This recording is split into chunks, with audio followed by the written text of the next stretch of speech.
Hello guys, this is your friend and we are back with a new fanfic. Which is what if Naruto is betrayed by Konoha and gets Rinnegan Sharingan, part 1. And if you enjoy this fanfic then please press the like button and subscribe to my channel for more fanfic like this. And now let's start the fanfic. Naruto was staring at the plain white walls of the hospital room where he was laying. Bandages could be seen wrapped around his chest covering the area where Sasuke's Chidori pierced. He looked towards the still unused chair by his side and then to the door. No one had come to see him even to know how he was feeling. The only person who had come was Tsunade, though that was twice, first to bandage him up and make him feel better, the second was to bring him his favorite food, ramen. After that she never came again, but he thought of it that she was been held by Hokage duties, then his thoughts shifted to the rookie or rather the Konoha 11. He gets that Kiba, Neji, Choji, Shikamaru and Lee were hurt and would need to rest, but what of the others, what about his team? Kakashi and Sakura must be disappointed in me, he thought as he sat up though flinched from feeling the small sharp jolts of pain in his chest. He opened the window and jumped to the nearest roof. He didn't feel like facing anyone right now as he started jumping from building to building. He got to his apartment and saw Sakura waiting for him in front of his door. Hey Sakura-chan, I'm so sore. He never got to finish his words when he felt a sharp pain on his cheek. How dare you? You promised that you would bring him back but you didn't. I should have known you can't keep a simple promise. Tsunade-sama should have just sent me in your place. I knew I was a more competent ninja than you, you baka.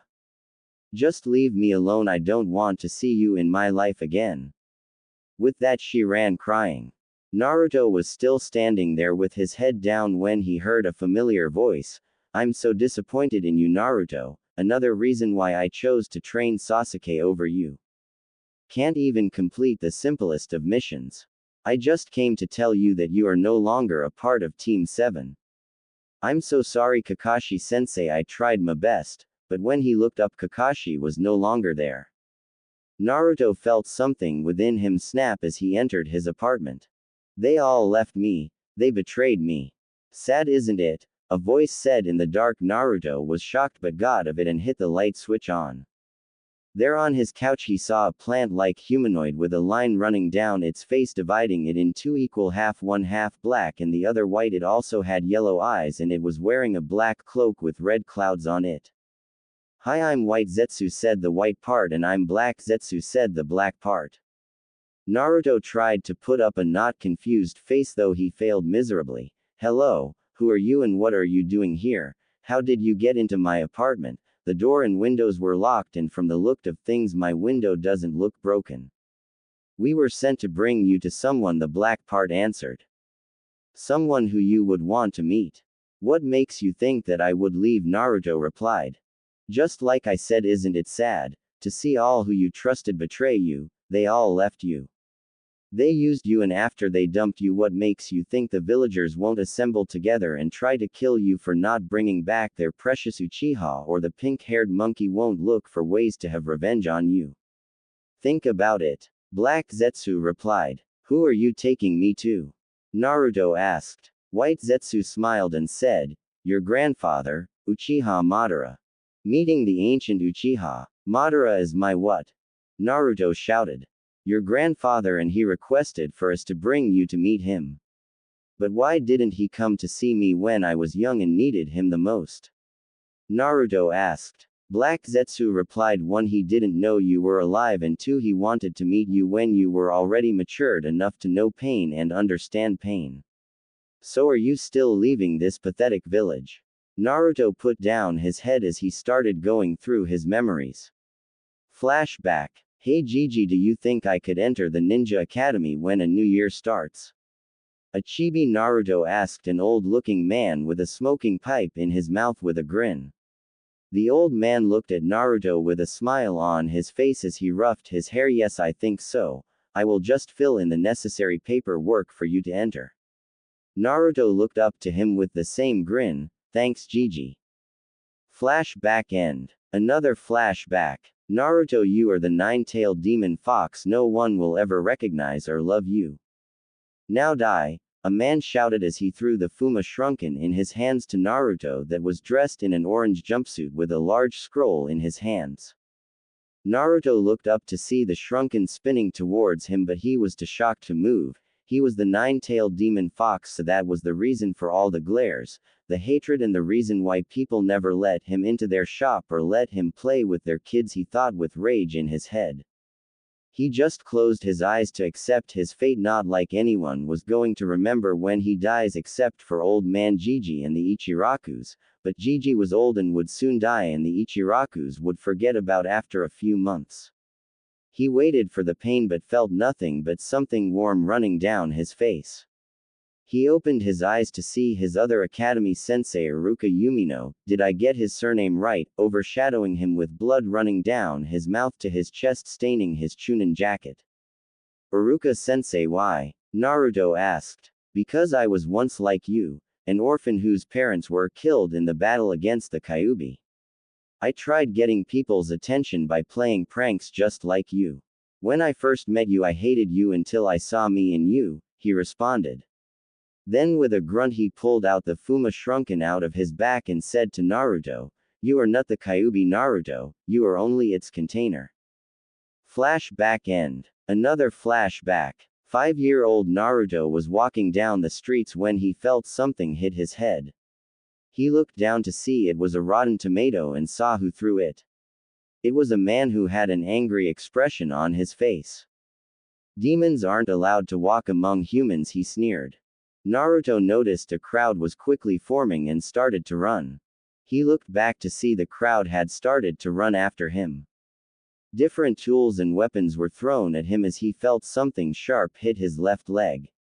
He looked forward to see it was a kunai and thought, damn, I've got ninjas chasing me too, since he knew civilians couldn't throw or even handle a kunai. He took a sharp turn into an alleyway but found the other end blocked with a brick wall that was too large for him to climb over. He turned back but saw that the crowd had already cornered him like a cat over a mouse. Naruto closed his eyes as he started crying to receive his punishment. Flashback end. Naruto was broken out of his thoughts when he heard White Zetsu start to speak. He could tell you about your parents. It was there and then that Naruto made his answer, give me 30 minutes to pack up and wait for me at the eastern gates. Both Zetsus nodded before they started sinking back into the ground.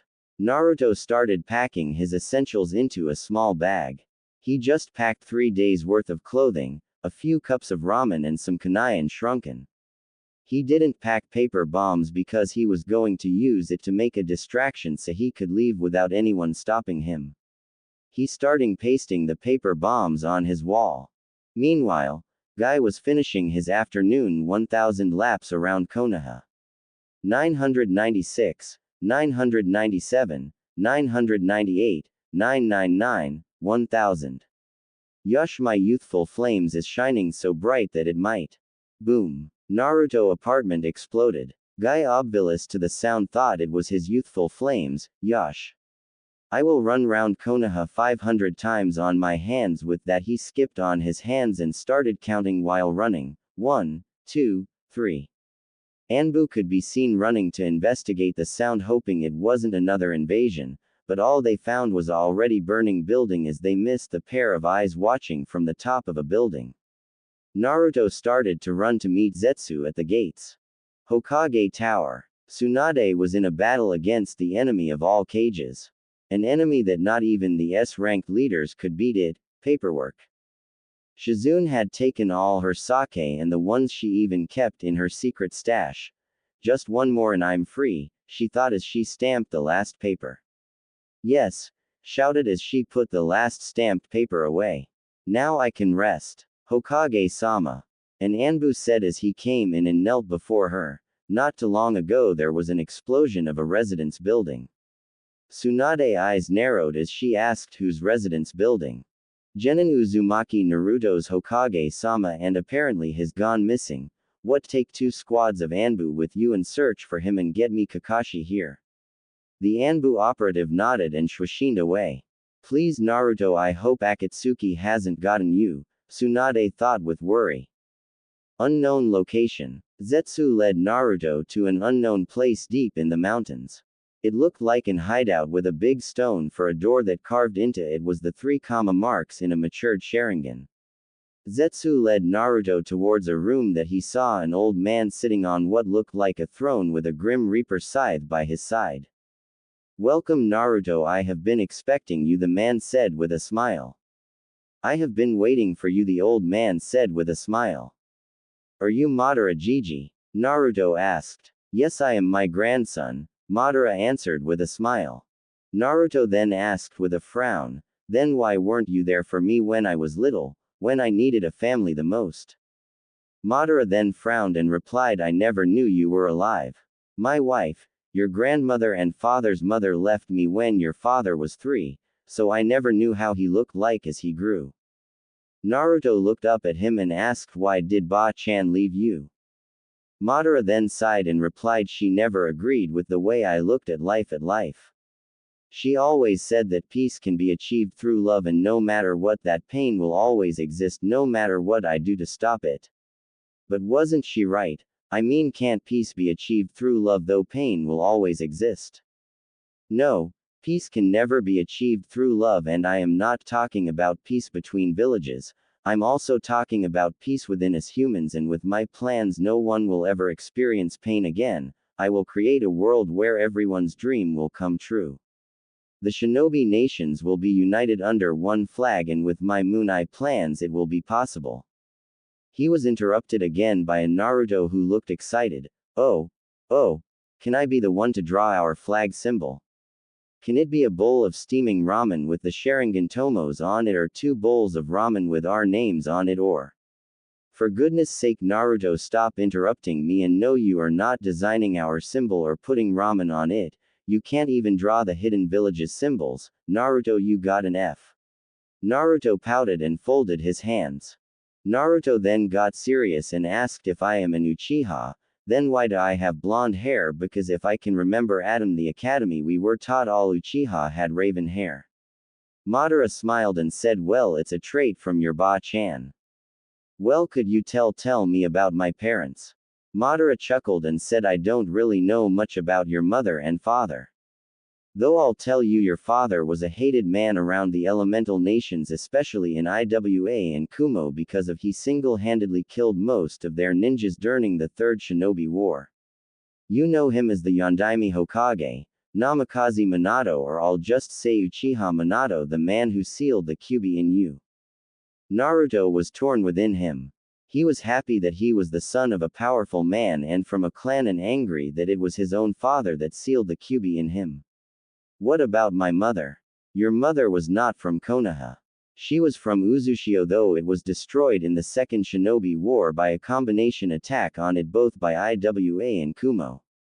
She was the only survivor due to the fact that she was in Konoha at that time. She and your father were in the academy together, though they became friends when he saved her from being kidnapped by a Kumo nin. I think that the basic information I know. The Sandaime Hokage should have told you. Well, he said he didn't know them, but why would he lie to me? That I do not know. Well, get ready for bed because your training starts tomorrow, and I promise you I won't go easy on you, Madara said with an evil smile that promised pain, lots of it, but Naruto was oblivious to it as he started shouting and jumping on the balls of his feet. Oh boy. Oh boy. Zetsu will show you to your room, Madara said as a white Zetsu came out of the ground and stood behind him. Naruto wanted to ask him how he did it but kept that for later due to him being tired from the day's activities. He yawned and said good night, Gigi, waving at Madara while following white Zetsu. You are not gonna tell him, black Zetsu said. I thought you wanted to make him have your revenge on Konoha, and what better way than telling him? Madara turned to face him and said, not now, Zetsu. I want him to first concentrate on his training, then at the end of the first year of his training I will tell him about Konoha and their despicable ways, which will make him hate them more. He may not show it, but I know he hates Konoha. I can see it in his eyes. Time skip 3 days later. Konoha Council Hall. Tsunade had a lot of tick marks on her face which showed she was really angry. The civilian council had called for a meeting, yet for the past 30 minutes they have been doing nothing but arguing. All right, that enough, she shouted as she banged her hands on her table while producing killer intent that though not much was enough to make the civilians whimper and the shinobi council flinch. The hidden Anbutu were getting uncomfortable as it felt like their breaths were being drawn from them, but exhaled a sigh of relief when she stopped. Now can someone tell me why I was summoned here, she said with anger in her voice. Not wanting to make Tsunade angry due to stories of how legendary her strength and temper was, a woman that had pink hair stood up and said, Tsunade-sama, we are here to decide about the rank of the demon in the bingo book, and the civilian council have decided on S rank. Tsunade then released another wave of killer intent, though that one lasted for only a second. Haruno-san, how dare you decide on a matter that demands a general meeting with the civilians? Try that again and I will put you and your co-civilians in jail.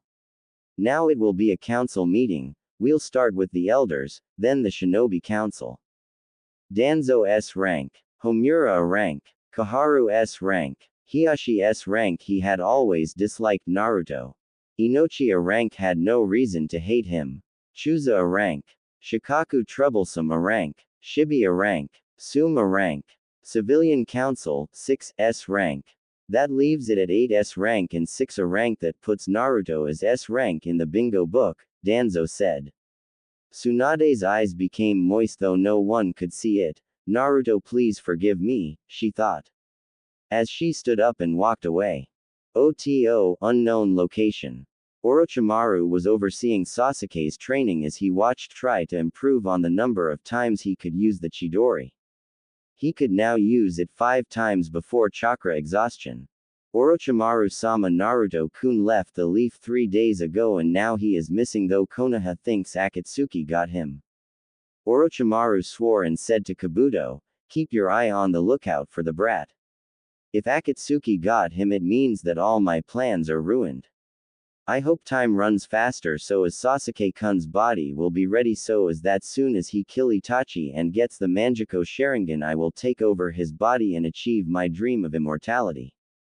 Yes, Orochimaru-sama. Madara's hideout. 696, 697, 698, 699, pants 700.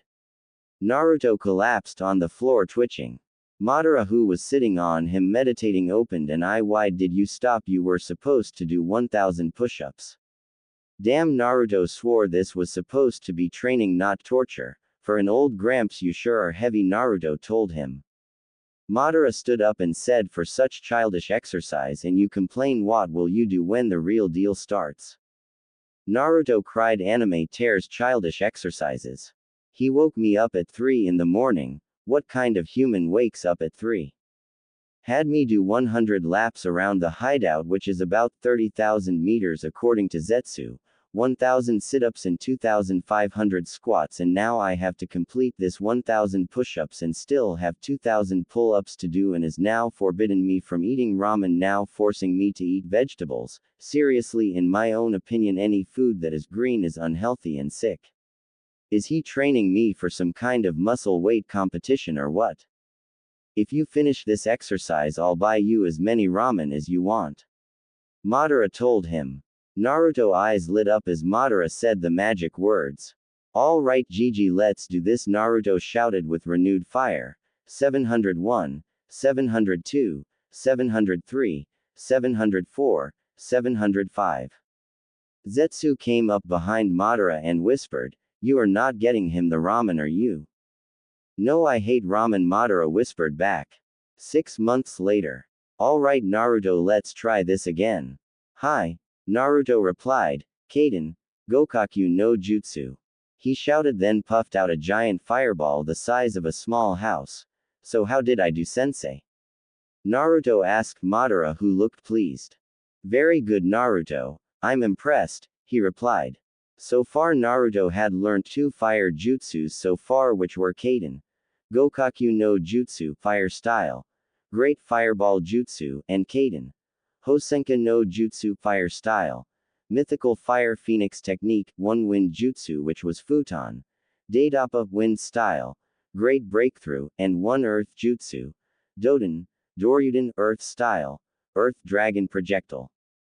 Naruto had started learning elemental ninjutsu 5 months ago after Madara decided to check his elemental affinity. It was a shocker to Madara when he saw that Naruto had 3 natures, fire, wind and earth, and they were all primary. He then deduced that fire was from the Kyuubi, wind from his father and earth from his mother. Since then he had started training him in his elements, though they were offensive. "SOGG, are you going to teach me another awesome jutsu?" Naruto asked. "No, for now we will focus on your taijutsu training." Madara replied. "Taijutsu training? Amen, but you hit hard.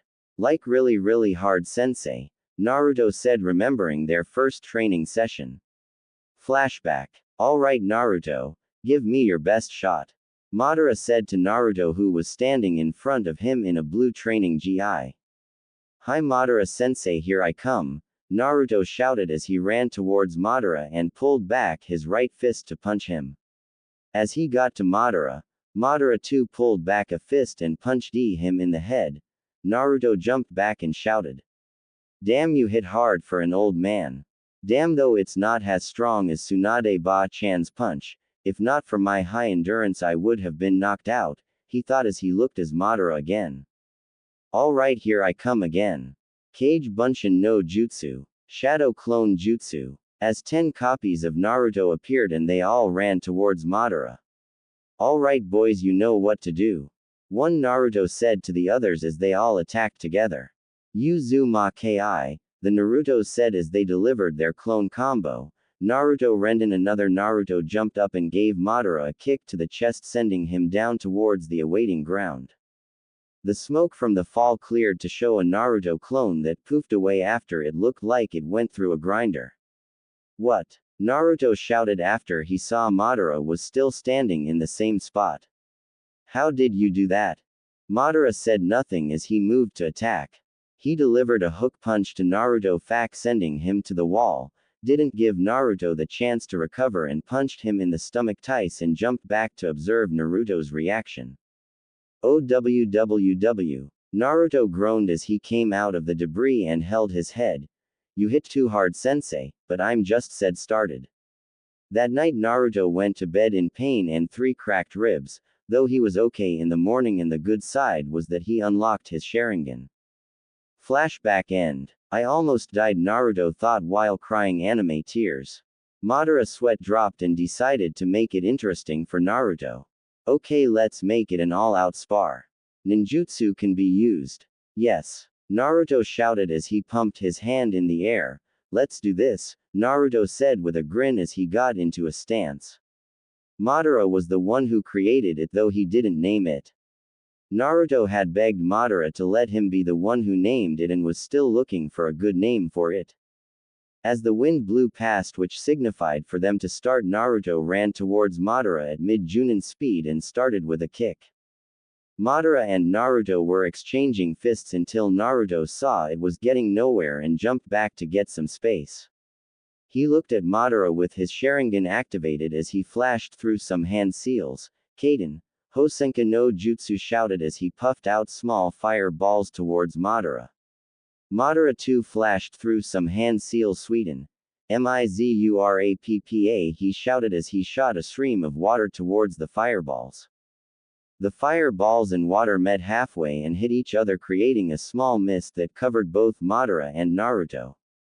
Naruto tried to use his advanced hearing to try and hear Madara's footsteps. But he heard nothing. He then felt pain in his back as he flew out of the mist and crashed into a wall.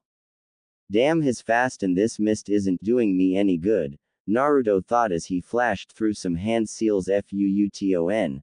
Daitoppa," he shouted as he blew out a big gust of wind that took away the mist, which revealed nothing. Madara wasn't there. "You are too slow," a voice said behind him. Naruto turned around to punch him but hit nothing but air. "As I said, you are too slow," Madara said as he was standing a few feet from him with his hands folded. "I'll show you who's slow, you old geezer," Naruto shouted as he whipped out a kunai. Being called slow was one thing, but being called slow by an old man like Madara who was about more than 100 years was another thing that gave Naruto's pride a huge hit. He flashed through some hand seals and shouted Kaden. Gokakyu no jutsu as a flashing giant fireball ran towards Madara. Madara flashed through his own seals at moderate speed and shouted Sweden. Mizudeppu no jutsu, water style, water pistol jutsu, as he shot out balls of water at the fireball which created another small mist. Out of the mist a kunai came out with visible chakra coated on it. Madara caught it by its handle and looked at it. Nice, channeling wind chakra into your kunai to make it sharper. Impressive but not enough, Madara said as he threw the kunai back at Naruto and flashed through 3 hand seals, Kage kunai bunshin no jutsu, as the kunai multiplied into 50. Naruto was already prepared and ran through some seals fuutondaitoppa, as a gush of wind blew the kunai back at Madara. He dodged everything while staying on the same spot. Naruto rushed back at Madara and engaged him in taijutsu. He delivered a leg sweep and while Madara jumped over it, he tried to hit him with an uppercut while he was in the air, but missed. Madara taking advantage immediately hit Naruto in the chest with a direct punch. Naruto quickly whipped out a kunai and threw it at Madara. Madara caught it and said to him, "That was too predictable." "That was what I was hoping for," Naruto said to him. Madara looked at the kunai and saw that it had a paper bomb on it that was about to go off. Naruto watched as he saw the bomb exploded and was waiting for its results, meanwhile forming strategies in his head as he knew that wouldn't take Madara down. The smoke cleared to show Madara wasn't there but a few feet away from the explosion site. "That's enough," Madara said to Naruto. "Why couldn't handle my awesomeness?" "No, I've just did that spar to grade your skills. If it was a real battle, though I am old and lost some of my strength, you would have been begging for your life." As if, Naruto replied. "Anyway, in ninjutsu I will say you are low jonin, taijutsu, high chunin, speed, low jonin, reflex, I'll say mid jonin, analytical sense, mid jonin. I'll have to start you on genjutsu and kenjutsu training and maybe on fuinjutsu, but in all I'll say you are mid junin and should be able to match a normal junin in a one-on-one battle." "Awesome," was all Naruto was able to say. 5 months later, Naruto was meditating in his room. Matter had said he had come far and should be able to take on 3 Anbu squads and Junins on his own. Madara had also wanted him to meet the Kyuubi. Suddenly Naruto found himself in a sewer. Sewer, Naruto thought. What am I doing in a sewer? How did Madara Gigi throw me into a sewer without me knowing? I swear when I get back I will prank him with that pipe he normally smokes. But I better find my way out, Naruto said as he followed a red light that was emitting from the depth of the sewer.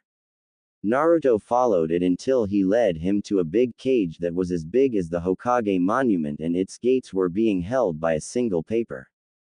Wow. Giant metal gates held by a piece of paper glued to it. Must be a very strong glue, I wonder what type, Naruto thought. "So my jailer comes to visit me," a loud voice said from with the cage.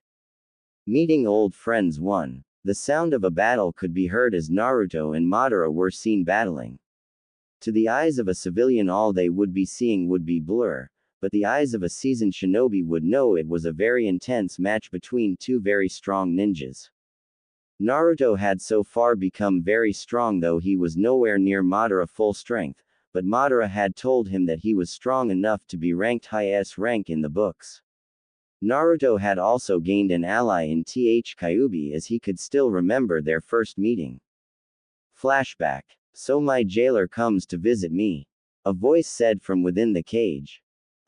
You are you and where am I?" Naruto said, clearing confused, though he had a sneaking suspicion of where he was and who was speaking. The voice chuckled and a pair of large red eyes with silts started glowing in the dark within the cage. The eyes appeared to be coming closer as Naruto saw giant sharpened white teeth that were as big as he was. Suddenly the figure stopped moving as 9 swashing tails could be seen behind it.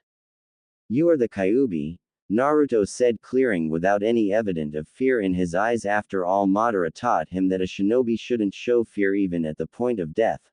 Let me guess, this is my mindscape, Naruto said to the Kyuubi. I see you are pretty smart for your age, unlike your mother who couldn't figure that out. The Kyuubi said with a grin. My mother was once your container. Naruto asked the Kyuubi, not knowing that piece of information, but didn't go into thinking about it since Madara said he didn't know much about his mother. Yes, it has been 52 years since I gained my freedom and 3 times sealed in an Uzumaki 3 times in a row, which is kinda getting irritating for someone of my caliber. Controlled 2 times by those vile eyes of the Uchiha, which is why you couldn't activate it earlier on despite all the death situations you've gotten into. After all, I tried repressing your Uchiha DNA, but it proved to be the dominant one in your blood. The Kyuubi said with disappointment. Naruto became confused again as he asked, what do you mean by sealed in an Uzumaki 3 times in a row and being controlled 2 times by the Sharingan? Naruto asked. Uzumaki Mito was my first container. After I was summoned by Uchiha Madara in his battle against Hashirama Senju, did I spell that right, the one you know as first Hokage? I was restrained by his Kekkei Genkei the Mokuden. His wife Uzumaki Mito, who happened to be on the battlefield, used that opportunity to seal me in herself, thus becoming my first summoning and first time been controlled by that vile eyes. The Kyuubi answered. Wow, Gigi can summon you? Naruto asked in awe. He could, but I doubt he could now that I'm sealed in you. The second time was when your mother was taken to Konoha to become my second container. That time Mito was very old, and since if she died of old age I could be free, but if she died in battle I would die too, only to reform in a few years, 5 or 6 tops, since I am mainly made up of chakra. I was transferred to your mother when she was 8. Wait a minute, Naruto interrupted. I thought you could only be sealed in a baby whose umbilical cord had just been cut off. At least that was what Hokage Gigi told me, added in afterthought. That is also true, but Mito Uzumaki, like every other Uzumaki except you, was a seal master. She created a seal that allowed me to the transferred without any complications, though she died a few days after because of the stress she went through when my chakra was leaving her. That was pretty awesome, but couldn't my dad use the same seal Mito Obaa-chan used when she first sealed you in her? I mean, it didn't take her life, and if my dad did that my parents would clearly have been alive. That's also true, but due to the situation the only solution that came quickly to your father's mind was the death god seal, which brings me to my second time of been controlled. It was the night of your birth, and your parents decided to give birth to you in a secret and secure place because during birth the seal becomes weakened. Since no one knew your mother was a Jinchuriki, couldn't be given birth to in the hospital, so to not let anyone know that piece of information. After the delivery, a man who called himself Uchiha Madara attacked and extracted me from your mother. He was wearing an orange spiral-shaped mask with one eye hole where his Sharingan was activated. He controlled me and ordered me to attack Konoha, which I did, though it was against my wish. After all I wanted to do was to sleep. After all, been imprisoned for years is bound to have an effect on you. As soon as he said that, Naruto had a large sweat drop at the back of his head. Who would have thought the proclaimed powerful, walking destruction machine demon that almost destroyed Konoha was lazy? But I was sealed into you by your father, though not the full me. What do you mean not the full you? Naruto asked. If I was sealed with all my chakra within you, you wouldn't last for a day before you die and I get free, so your father sealed the yin of my chakra in him and yang in you. This man that called himself Uchiha Madara, do you think he was really Madara? Naruto asked, wanting to know if his grandfather was the cause of the death of his parents. Even though I don't like Madara, I don't think the man 14 years ago was the true Madara. The self-proclaimed Madara got hit by the Fouth's attack, which I know the true Madara wouldn't allow. The true Madara wouldn't hide behind a mask. Madara is too proud to do that. Naruto was relieved to know that Madara wasn't the cause of his parents' death. Flashback end. Naruto had asked Madara about if he knew that someone was walking through the elemental nations bearing his name.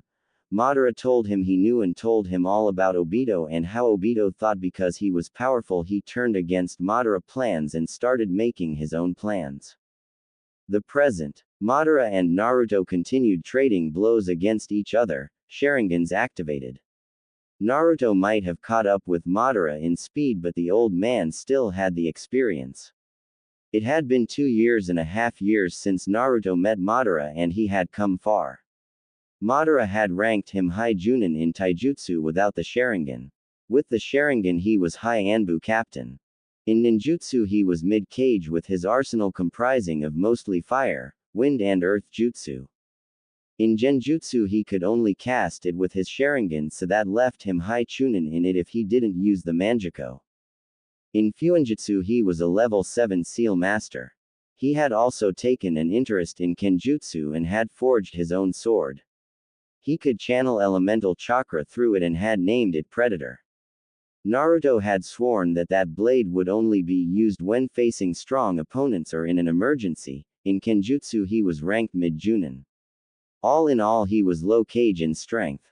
Naruto had achieved all 3 tomos in both Sharingan and had trained with it. The Kyuubi had used its chakra to unlock Naruto's Manjako Sharingan. Its shape was 2 Grim Reaper's scythe in AX Cross 2 had so far improved on the Rasengan and could now do it one-handedly. He also created other types of Rasengan by infusing elemental chakra into them. They were Kaden, Rasengan, Futon, Rasengan, Raiden, Rasengan, Futon, Rasenshurinken, Rasengan Bomb. One of his favorite was the Rasengan Bomb which was creating a normal Rasengan infusing it with large amounts of wind chakra and try to shrink it. If large amounts of power that was shrinked was contained in such small space there was bound to be an explosion and a big one and the best part of it was that since it was connected to Naruto's chakra he could detonate it anytime he wants. Doden. Ganchuusou no Jutsu, Earth Style. Rock Pillar Spears, Naruto said as rock spears came out of the ground trying to pierce Madara. Madara expertly dodged the spears and tried to put Naruto in another genjutsu with his Sharingan, but Naruto dispelled it since he had been trained to detect a genjutsu done by the Sharingan by Madara. Kaden. Gouryuuka no Jutsu, Great Dragon Fire Technique, Madara said as he exhaled out a big dragon made of fire towards Naruto. Naruto then made a clone and they both flashed through hand seals. Sweden. Mizurappa, Water Style. Water Trumpet Raiton. Kangekiha, Lightning Style. Inspirational Wave, they both shouted as the real Naruto spew out a wave of water and the clone combined the lightning with it as it flew towards Madara. Madara ran through hand seals at unhuman speed and shouted Doden. Doryuu Heki, Earth Style. Earth Wall, as a wall of earth rose and blocked the attack that the wall to got destroyed when they collided. Naruto whipped out a kunai and threw it at Madara and flashed through hand seals kunai kage bunshin no jutsu as the kunai multiplied into 30 kunai. Madara quickly caught the first kunai that got to him and used it to block the others and dodged the remaining, his eyes never leaving Naruto. He soon felt a presence behind him as he turned to barely block a kick to the face from another Naruto. He jumped back and saw the Naruto he was watching before turn into smoke. Nice, he distracted me with the kunais and switched himself with a clone to launch a sneak attack on me. Naruto got into a stance which he finally named Tiger Claw, remember Madara made it. It was centered on speed, agility and counter. Naruto ran towards Madara and engaged him in taijutsu. They kept on throwing their fists at each other as Naruto attempted to give Madara a leg sweep but Madara jumped over it and launched a right hook at him but Naruto blocked it. He then looked at Madara in the eye and cast a genjutsu on him. Madara cancelled it and kicked at Naruto again. Naruto jumped back and flashed through hand seals Kaden. Haste Kisho no Jutsu, Fire Style. Burning ash accumulation, he said as he exhaled a cloud of ash at Madara. When it got close he gashed his teeth against each other and the ash sparked into a big bonfire. Madara was quick to counter with a water pistol jutsu which created a huge mist. Madara then felt a blade at his neck and saw Naruto looking at him with a smirk. Yield? Naruto asked him. Madara sighed and replied yield. Naruto kept his smirk and looked at Madara. If I was still in my prime, you wouldn't have beaten me, Madara said to Naruto. Naruto got a tick mark on his head as he shouted back in anger, what was that supposed to mean, you old geezer? Madara sighed as he went back to sit on his throne chair as Naruto dubbed it. Damn, I've been sighing a lot these days, Madara thought. He suddenly started coughing while holding his chest as if he was in pain. Naruto was at his side at once trying to know what was happening to his grandfather. I fear my health is already failing due to how old I am. Madara said to Naruto. You are very old yet you still move faster than Hokage Gigi did. Naruto said back. Madara smiled and continued coughing. Naruto, I fear my time has come for me to die. Cough, but I want you to remember the plans for peace and all I have taught you. I, cough, don't want you to cry when I die, and Zetsu already knows to transfer my eyes to you so that you can gain the eternal Manjiko and won't be stopped by that despicable blindness. By then Naruto's eyes already showed signs of tears threatening to spill. With that Madara died. Naruto bowed his head and offered a quick prayer for Madara, after which he stood up refusing to cry. Madara told him not to and he will obey his wish. He then looked at Black Zetsu who was watching them. After I bury him you'll transfer his eyes and we begin his plans. Konohagakure, 6 months later. Sakura was walking down Konoha streets to the Hokage Tower where Tsunade had requested for her. She, Ino and Hinata had become medic nins under the tutelage of Tsunade, who started training them a few weeks after Naruto's disappearance. The entire Konoha 11 minus Naruto, Sasuke and Neji had become Chunins and Neji was a Junin. She was devastated when she went to Naruto's apartment to apologize to him only to hear he was gone. In 5 days 2 of her teammates were gone. Sak left for power while Naruto no one really knew why he had left. Some said he sent the Uchiha away and betrayed Konoha and left, while others said he was kidnapped by Akatsuki. Kakashi had gone back to Anbu duties in remorse after he discovered Naruto was his sensei's son. She could still remember when Tsunade called together the Konoha 11 and told the truth. Why Naruto was hated, his parentage and the Akatsuki. Hinata was also devastated when she heard Naruto left or was kidnapped. Jiraiya had spent the last few years searching the elemental nation for him. She snapped out of her thoughts when she saw she was at the door of the Hokage's office. She knocked twice and opened to see the rest of the now dubbed Rookie 7 and their senseis. She was surprised Kakashi was also there. She stood close to her comrades and nodded to them as a sign of greeting. Now Tsunade started speaking. I called you all here because of an emergency.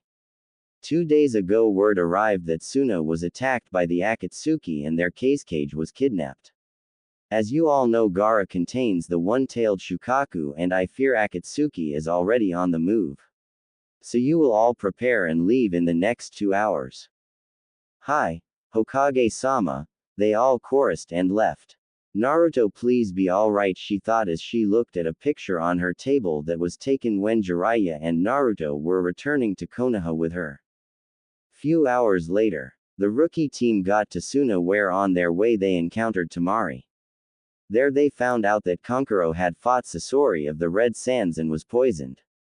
Sakura managed to extract it and create an antidote for it, after which they got a lead on the Akatsuki's hideout and left with the old lady that said she was Sasori's grandmother.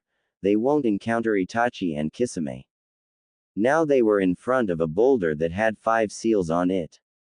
They ripped it off and Sakura smashed the boulder, gaining entrance. There they saw a non-moving Gaara and 3 Akatsuki members, 2 of which they identified as Deidara and Sasori. The third member face was still covered with his hat. Gasp!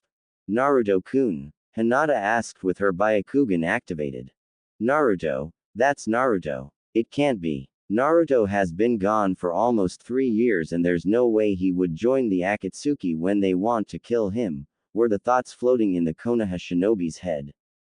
Despite the tense situation, the figure remained still as he stood in between the grinning Deidara who had been looking for subjects to test his new arts on and a still-moving Sasori who had a still face but looking deep into it you could see bloodlust. Naruto-kun, is that you? Hinata asked with hope in her voice as she tried to take a step forward but was held back by Kiba who looked at her with a frown that had disappointment in it. I can't believe you, Hinata. How will Naruto of all people join the Akatsuki when he knows they are looking for him since he is a Jinchuriki and they are the Akatsuki, a bunch of S-rank criminals who knows the kind of genjutsu they know that it can deceive the Byakugan and they might have hanged into Naruto to throw us of our game. The Konoha shinobi accepted Kiba's explanation as the truth and got ready for battle as they dropped into their fighting stances. The three Akatsuki members looked at each other silently communicating before running towards them with Deidara taking Choji, Kakashi and Kiba, Sasori taking Sakura, Ino, his grandmother who said her name was Chio and trained Sasori in puppetry and Shino while Naruto took Hinata, Kurani, Shikamaru and Asuma. Deidara formed a bird out of his clay and flew away with the three shinobis not far behind. Naruto took his opponent to the open while Sasori battled inside the hideout. Deidara fight. Deidara kept on throwing down white clay balls as he continued flying. Kiba, who tried to perform a fang over fang, narrowly escaped as he was hit by the balls that had started exploding after he started his jutsu. Kakashi, who was jumping in the trees, whipped out 3 kunais with exploding tags wrapped around the and threw it to counter as they exploded in the air. Deidara looked down with a grin and said out loud, "No matter how much you try, you are no match for AR." Deidara stopped as he felt something heavy landing on his bird. Deidara looked and saw it was Choji. So that was his plan, Deidara thought, to block my view so I won't know when they attack, but no worries, it was a mistake on their side as he formed another bird and jumped on it while putting his hands in a hand seal. Katsu! He shouted as the bird Choji was on exploded. Deidara stopped to look at his creation with a grin but was surprised when he saw a huge ball spinning down to pound him to dust. So you didn't die? Deidara asked as he dodged Choji and Kiba's attempt to bring him down, not seeing Kakashi with his Sharingan eye open. Kakashi jumped onto the bird and tried to kick Deidara down but was blocked with his left arm. Deidara looked at Kakashi with a smile and told him, "So you want us to do this like men, you and me, let's guff." Deidara was silenced with an axe kick to the chest from Kakashi. Kakashi watched with a smile as Deidara fell, going right into the forest where he had planned with Kiba and Choji to finish him off, but that smile washed away when he saw the Deidara falling melt into clay. A clay clone. Kakashi thought in shock as he saw another Deidara on a dragon heading towards him at breakneck speed. Kakashi narrowly escaped due to his Sharingan. Kakashi flipped through hand seals Kaden. Housenka no Jutsu, fire style, mythical fire phoenix technique, as he shot out small balls of fire towards the dragon.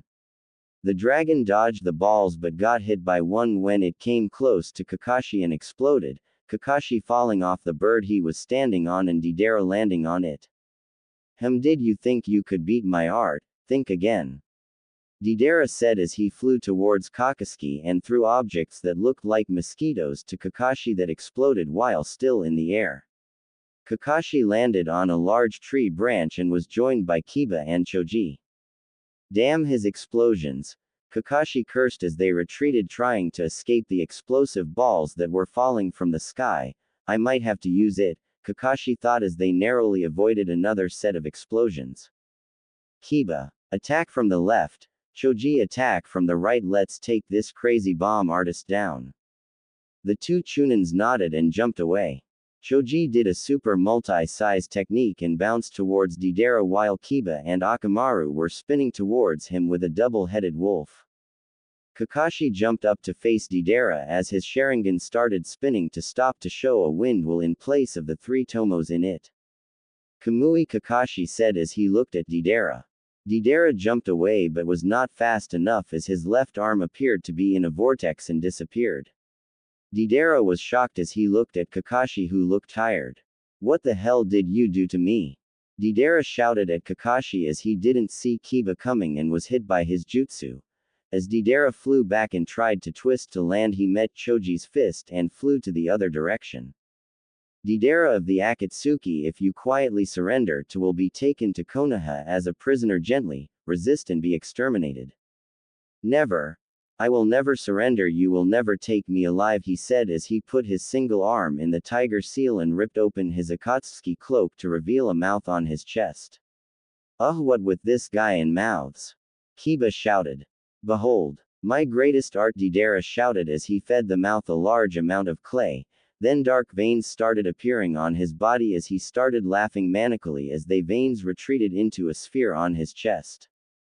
By then Kakashi had already started retreating with Kiba and Choji as Choji, still in his large size, collected Kakashi and Kiba in his hands and bounced, still looking at them, grinned, "See ya, meet my ultimate jutsu katsu." As his body exploded, causing a large explosion that the Konoha shinobi barely escaped. "Whew, that was close," the shinobis thought as they continued running to go help the others. If they had looked back to the explosion site, they would have seen a giant white bird leaving the area. Sasori fight. "Hello, grandmother," Sasori said as he looked at Chio. "Hello, grandson," Chio said as the shinobis beside her prepared for battle. "Wait," Chio told them as they stopped. "Let me first fight him, after all I was the one who taught him puppetry, let's see if he has improved." Sasori then looked towards her and said, "You're making a huge mistake here, Granny," he said as he unsealed his puppets. "I hope you're ready because I used this technique to destroy a village." Chio then unsealed her puppets too. "Let's battle," she said as she controlled her puppets to attack Sasori. Sasori then swung into battle. Dance of 100 puppets, as their puppets clashed. Sasori puppets succeeded in demolishing Chio's puppets as she unsealed more, hinting the Konoha shinobis to join her. Sakura came crashing down with a punch as she tore through the puppets. Shino used his Kikachu to eat up the chakra strings used to control the puppets, and Ino channeled chakra through her hands as she, like Sakura, tore through the puppets. Soon after, all that remained were just broken wood and metal. The Suna and Konoha ninjas looked at the puppet criminal Nin as he stood there in the midst of the broken puppets' parts. "HN already out of puppets?" Ino asked. Sasori didn't say anything as he unsealed a puppet that looked familiar. "Ha, just one puppet, don't worry guys, I've got this," but got pale by what she heard after. "Remember him, Grandma?" Chio gasped as she took a step backwards. That the Sandame cage. So you are the one who killed him and turned him into your puppet?" Sandame cage. Ino said in shock as she looked as the puppet. "Yes," Sasori answered her. "Now get ready to be crushed by the magnetic sands of the cage," he said as he commanded the puppet to attack. The shinobis jumped away as a tsunami of sand came down on them. Sakura charged back at the cage, getting ready to punch it out, but had to jump back when she was almost caught by some sand that came out of the ground. She threw some kunai at the cage, but it was stopped. Chio unsealed another set of puppets, but they were demolished by Sasori's own mind jump technique. Ino shouted as her body became limp, but after a few seconds, it jerked backwards as if something hit it. "Why can't I enter his mind?" Ino screamed. "For goodness sake, Ino, it is a puppet, it has no mind of its own," Sakura screamed back. Shino unleashed his bugs, sending them to attack Sasori, but some of them were crushed by the Sandame's sand. Sakura came down with an overhead punch as she broke through, hitting the puppet on its head and smashing it into pieces. Sasori looked back with the same straight look. "You might have destroyed my puppets, but there is still one final one," he said as his right arm turned into a cannon and fired out 3 black balls that exploded when it hit a surface. The 4 shinobis took cover behind rocks as the cannon started shooting kunai too. Sakura turned to the others. "I am going in, cover me," as she jumped away from her position. Shino sent his bugs to block Sasori's view as Ino channeled chakra through her hands and punched the ground, creating a dust cover. Sakura jumped up as Chio unsealed her last batch of puppets that she sent in as a distraction, but Sasori saw through their attacks. He destroyed Chio's puppets and used a flamethrower to stop Sakura. Sakura retreated back to where the others were as Sasori pointed the flamethrowers towards her position. Sasori tried to shoot out flames but saw his throwers weren't functioning, looked at it and saw Shino bugs going into its holes that were meant for air passage. Sakura saw this and took advantage of the situation. Let's finish this. As they ran towards Sasori, Ino hit the ground and picked up a giant stone and hurled it towards Sasori. Shino ran along with the rock to distract Sasori. As Sasori was distracted by the rock and Shino while trying to remove Shino bugs, Sakura came out of the ground with a fist high as she gave Sasori a uppercut, shattering his puppet body. As the four shinobi regrouped, they looked towards Sasori's direction and what they saw wasn't what they expected, an 18-year-old redhead lying on the floor bleeding. They was surprised. You said, Sasori left Suna when he was 17, Shino said to Chio when he saw him, and it has been 13 years since then. How come he still looks like he's 18 when he should be 30? Chio looked back at him and replied, he was always fascinated by the workings of a puppet and always wanted to see what more they could do. He must have gotten a way to turn himself to a puppet, she said. None of them saw Sasori standing up as he rushed at them, aiming at Chio. Sakura threw a side glance, caught him running at them and tried to retaliate but wasn't fast enough, but due to her training with Tsunade she managed to strike a blow to his heart area. Sasori fell back as he coughed out blood. Looks like this is my end. You gave me a deadly hit to the heart. You were too late. The boy is dead, and with that Sasori died. The four shinobi left Sasori as they ran towards Gaara's location. They left too quick or else they would have witnessed Sasori's body turn blackish-brown in skin complexion. The strangers fight. The unknown ninja stood in front of the four Konoha nins as they glared at him. He tilted his hat up a little bit to reveal a stick at the left corner of his mouth. He spat it out to reveal it was an already finished dango stick. Who are you? Asuma asked. My, already tense. You can call me Daisuke, he replied. Daisuke then took a step forward, which got the four nins to be on alert. He then put his right hand behind him as if he was going for his kunai pouch. Hinata, who had already activated her Byakugan, couldn't see what he was going for. A transparency barrier seal, mainly created for the Byakugan. You can't see through me or within me except for my face. I have them written in my clothes, Daisuke explained as he saw her confusion. The ninjas then saw him bringing his arm back forward as they were ready to repel or dodge whatever he was going to bring out. They would have attacked him when his arm was in his pouch, but he was an Akatsuki member. Being a member of that organization meant S-rank business. He then brought up his hand to reveal a can of Coca-Cola. Four ninjas' jaws dropped in surprise. Ah, Daisuke exhaled. Nothing is more better but a nice can of cola to wash down after a meal, he said as he started sipping the cola. Hey, take a serious, Karani shouted at him. Oh, you are still here, he replied. The four Konoha shinobis all had a huge sweat drop. He forgot we were even here, they thought. Well, since you won't leave, I just have to drive you all away, Daisuke told them with a frown. Finally, he's going to battle, Asuma thought. Shoo, shoo, shoo, Daisuke screamed at them. For a second time, the shinobi's jaw dropped, which Daisuke could swear made a small crater. The shinobis had different thoughts. What with this guy Karani? There is something about this guy that unnerves me, Shikamaru. He also thinks we are weak, just like father thought of me, Hinata. I'm gonna murder him, Asuma. Daisuke of the Akatsuki. By the order of the Godime Hokage, you can either surrender peacefully and be taken to the Hidden Leaves to be tried for your crimes or be killed, Shikamaru said. Well, if you wanted a battle, you could have said so, Daisuke replied.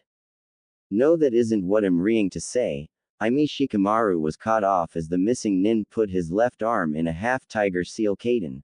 Goukakyu no jutsu, he said as he blew out a giant fireball the size of a cabin. Shit, he must have one load of chakra to be able to create a fireball like that big, Asuma thought as he and the others scattered to dodge the fireball that almost crashed into them and knocked down 3 trees before going out. He, had was close few, Daisuke said as he brought his can of cola to his lips. Go, Asuma said as they all rushed at the Akatsuki nin attacking him at the same time. Daisuke dodged all their attacks as he moved gracefully while taking sips from his drink. Daisuke then saw Asuma coming at him running through hand seals, and knowing Asuma it would probably be a wind jutsu. As he tried to move, he found that he couldn't move his legs. Kage main no jutsu, shadow imitation technique, success. From the corner of his eyes Daisuke saw that it was the lazy-looking boy from before who he suspected was a Nara, but now his technique confirmed his suspicions.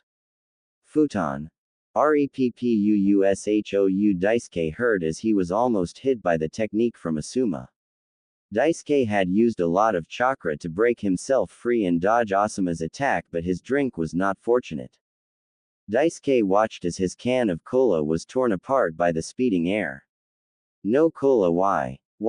Daisuke cried as he knelt down by the now destroyed cola can. I didn't get to finish you. Daisuke stood up as he looked at the Konoha nins with anger in his eyes, especially at Asuma. You have committed something worse than murder. I will never forgive you. With those words he attacked. He ran at Karani first and engaged her in taijutsu. He did a leg sweep, but Karani jumped over it, then he flipped over her as he got behind her and started attacking her with series of punches and kicks that Karani could barely follow. Asuma and Hinata came up behind him to attack. Hinata charged in with a 32 palm attack as Asuma jumped overhead for a frontal attack. By the time Hinata stopped, she saw Karani only groaning in pain. Then she realized that Daisuke had substituted with Karani to take his hits. She looked back to his Daisuke, who waved at her. Asuma then ran at him. This is for my girlfriend, he said as he tried to use his trench knives to slash Daisuke across the chest. Daisuke dodged as he turned back to kick Asuma in the chest and, this is for my cola, he said as Asuma skipped away like a stone. Hinata and Shikamaru attacked at the same time. Kage Kyubi Shibari no Jutsu, shadow neck bind technique, Shikamaru said as a shadow rose out of the ground and grabbed Daisuke's neck. Hinata now, Shikamaru said as Hinata charged in and delivered another 32 palms. Shikamaru released Daisuke as they were planning to take him in alive. Daisuke grunted in pain and turned into smoke, revealing to be a clone. He was a clone, Shikamaru and Hinata thought in shock. Kaden. Ryuuka no jutsu, Daisuke said as he dropped out of the trees and breathed out a large dragon made of fire at the nins. Hinata got in front of Shikamaru. Kaden, she said as she started spinning, blocking the flames. Daisuke used the opportunity and delivered 2 blows to the stomachs of both nins. Both Shikamaru and Hinata fell to the ground. As Daisuke walked towards them, he was then surrounded by the remaining Konoha nins who had finished their fights with an alive Gaara and a dead Chiyo. Stay back, Kakashi called as he put his hands down to form his infamous Rankiri technique. You are coming with us. Daisuke watched as Asuma and the others stood back up and took their stances. My, I'm gonna have to leave. With that he whipped out another can of coke from nowhere and body flickered away. He got away, Karani said as they relaxed. Shit. Asuma swore. What Asuma? Kakashi asked as everyone looked at Asuma. Asuma looked at the spot Daisuke was standing. That son of a bitch had another can. With that everyone's sweat dropped, including Shino. The Konoha shinobis had safely gotten back to Konoha after they had rescued Gaara, who was brought back to life by Chiyo, who did a kinjutsu that brought him back to life, exchanging her life for his. The 3 teams were now standing before Tsunade giving their report. So you managed to kill 2 Akatsuki members and 1 escaped. Tsunade escaped. Yes, Hokage-sama, replied Kakashi, who was the leader of the group. So what is the name of this said criminal and what do you know about him? Tsunade asked. He said his name was Daisuke, though we don't know where he's from, Kurani replied. Tsunade brought out a book and stated, flipping through it. Can you describe him? Tsunade asked. He has blonde hair with blue eyes, has a thing for drinking cola and might be a fire elemental user, that's all we know. Hinata said. Tsunade continued flipping through the pages of the book, which confused the ninjas. Hokage-sama, I don't mean to be rude, but what are you doing? Shikamaru asked, voicing out everyone's thoughts. I'm looking for this Daisuke of a person in the bingo book. Oh, why? Asuma asked. Because everyone in the Akatsuki is in the bingo book except for their leader, who we just know is called Pain, nothing else. It's like a tradition. You can't join Akatsuki if you just want to join unless they recognize your talent and have a need for you, or you did something to make you an S-rank criminal.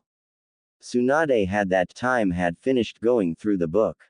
He's not in here, so that means he joined by option, that means he is dangerous. But he ought to have come from a village, even if it is not part of the 5 great one, at least one that is a shinobi one, for him to have gotten shinobi training. Shino said. Nope. Not in here, Tsunade replied. Shikamaru then looked at Hinata, who looked like she was in deep thought. Hinata, why weren't you able to spot Daisuke when he moved? Hinata then looked at Shikamaru. I think Daisuke is like Kurani-sensei, only better. I think he is a genjutsu master. Tsunade looked at Hinata as she remembered a visit she had from Jiraiya earlier that day. Flashback. Tsunade was growling angrily as she signed of another one of the demonic papers on her table that didn't seem to decrease. God help us if papers should suddenly develop legs and instincts of war, she thought. She was broken out of thoughts by the opening of the window, and she turned towards the sound to see Jiraiya coming in. Hey Haim, did you miss me? Jiraiya asked while spreading his arms out for a hug, but too bad Tsunade was in a bad mood from the paperwork and also knew he was going to grope her too, and he turned out to be what Tsunade needed. A frustration relief dummy, as Tsunade gave him a knuckle punch to the head, sending him out through the window to the hot springs. Anyone who listened well who have heard Jiraiya cries of pain as he had landed in the female side. She looked as Jiraiya came back through the same window. Is that the kind of welcome I get? He asked the slug princess, though not expecting an answer. Why are you here, Jiraiya? Tsunade asked. Why? Can't I visit any more? Jiraiya asked back. You stopped coming to Konoha 2.5 years ago when the brat went missing, so why are you here? Jiraiya sighed as he stared at the door of the Hokage's office. Ever since Naruto disappeared, it hit Tsunade hard, and whenever she heard his name always made her sad, so she refrained from saying his name and instead called him brat. I come with bad news, Tsunade, Jiraiya said. What is it? Is there going to be another invasion? Damn, I should have known when I won the last lottery. Tsunade said with her hands on her head. No, Tsunade, there is going to be no invasion, it's just that I remembered that I could have the toads reverse summon Naruto back from wherever he is. Tsunade looked at Jiraiya with wide eyes and would have broken his skull for not remembering earlier, but didn't because of the good news. That is good news, isn't it? Tsunade asked. That's the problem. When I checked the summoner's scroll, Naruto's name was written in red. So what's the problem? Tsunade asked. When a summoner's name is written in red, that means that the person is dead or has terminated his contract, and since Naruto doesn't know how to terminate a summon contract, we believe he is dead, Jiraiya said with heavy heart. Flashback end. You guys, I have bad news. Jiraiya dropped by earlier this morning to give me a very bad news, Tsunade said. There's no more sake available in Konoha and the neighboring villages. Damn, my bad luck horoscope just had to be right, Kakashi said as he started sweating grievously. No, that isn't it, and why do you need a bad luck horoscope? What is even a bad luck horoscope? Tsunade replied back in confusion. Don't worry, Tsunade-sama. Kakashi said, relief evident on his face as he had wanted to go soak himself in sake after the mission they just had and maybe see if he could hit a girl for the night. Naruto Uzumaki is dead, Tsunade said as she heard two gasps. What? Kiba shouted. Jiraiya came in this morning to tell me that he could have reversed summoned Naruto, but his name was written in red signifying that either he was dead or he terminated the contract, and seeing he doesn't know how to do it he assumed the other option. Hinata broke down into tears as she opened the door and ran out. Damn greater bad luck horoscope, Kakashi swore. You have two of them, Kurani asked. What did the first say? Asuma asked. There will be sake shortage for the next 3 days in your village and neighboring villages, Kakashi answered. And the other? Kiba said as the others looked at him. You will receive a tragic news today. Kakashi finished. Tsunade exhaled and pressed down a button on her desk. Shizune, please bring 4 bottles of sake, she said as she removed her finger from the button after she was done. Shizune stepped in and fidgeted as she looked at Tsunade. Tsunade-sama, the brewery stopped producing sake as of yesterday as they didn't have enough workers to keep up with the high constant demand for sake from Konoha, so there is no sake in Konoha or its neighboring village. Shizune said. In the distant everyone could hear a thundering and no unknown place. Daisuke sat on a rock in the main Akatsuki hideout devouring his 7th bowl of ramen as other bowls yet to be eaten were by his side waiting for their destined demise. Son of a bitch stole my wallet. Hey Naruto heard as he looked up to see Deidara, Sasori and Konan approaching him. Deidara had his full attention into a book which he reconjized as Icha. Konan was scrolling at him because of his shameless attitude and Sasori was just Sasori. Naruto stood up to meet them, finishing his last bowl. Hey guys, successful mission or what? Deidara did not say anything but brought his face closer to his book, making Konan scroll enlarge. Sasori looked at Naruto as he said. I didn't get enough time to make them appreciate my art, he said with a frown. Naruto looked at them as he remembered when he joined the Akatsuki. Flashback. Naruto walked through the forest of lightning country. He saw a man standing in the way who, when he looked closer, reconjized as Itachi. Naruto stopped walking as he looked at Itachi. The two of them seemed to be locked in some kind of staring contest. Itachi then blinked and looked at Naruto. Uzumaki, Naruto, I see you left Konoha too, just like my stupid little brother. Naruto with a frown replied, don't compare me to Sasuke, now what do you want? Itachi then took a step forward and answered, I come with an invitation from Akatsuki. We're recruiting new members, would you like to join? Naruto raised an eyebrow up at the strange request. What's in it for me? He asked. Time skip. A man with orange spiky hair and purple eyes that had several concentric circles with piercings on his face looked at Naruto, who stood before him, and the other members except Kenkazu, who wasn't there. So Naruto Uzumaki, Jinchuriki of the Kyuubi no Kitsune and ex-ninja of Konoha, what makes you think you are fit to join us? Naruto then replied, Itachi wouldn't have come for me if he knew I wasn't good enough. What are your reasons for joining us? Pain asked. Well, Itachi said you guys spent the last few years gathering funds and you take care of your members so long they swear loyalty to you, right? Yes, that is true. Well, I will join your cause as long you take care of my feeding expenses. Itachi, who was behind Pain, witted his eyes at the request as he thought, damn, I give our treasury a few weeks and we are going bankrupt. After all, Itachi knew about Naruto legendary appetites as he had treated Naruto a few times to ramen when he was still in Konoha, and let's just say he went home a broken man. Deal? Itachi was broken out of his thoughts as he watched Pain shake Naruto's hand, sealing the deal. Damn, Kenkazu will be mad. Now we will taste your abilities. Pain told him. Flashback end. Since then, let's just say Pain never wanted another member, least they turn out to be like Naruto. Kenkazu too didn't like Naruto because he wasted precious money on soggy noodles. Naruto looked at Deidara as he continued to read his book. Naruto ripped the book out of his hands and looked at it, flipping through pages. Conan, thinking he was another pervert, growled at him. Hey, my book. Deidara yelled at Naruto. Naruto, finishing the last page, closed it and kicked Deidara in what defines him as a man. Deidara let out a girlish scream as he crumbled to the ground. You pervert. I hate perverts, he yelled at him and tossed the book at Deidara, who had anime tears pouring out of his eyes. Naruto then turned and left. Finally, a male who isn't a pervert around here, Conan sighed in relief. I'm not a pervert, Sasori said. Yee, that because I think you're gay, Conan replied. What? Was I lying? Conan asked as she turned to face Sasori. Yes, I am not gay, Sasori relied, pointing his finger at her. Well, that's none of my concern. I was on my way to tell Naruto, the only non-pervert in our group, about his new mission until I saw you guys. What about Pain? Is he a pervert? Sasori asked.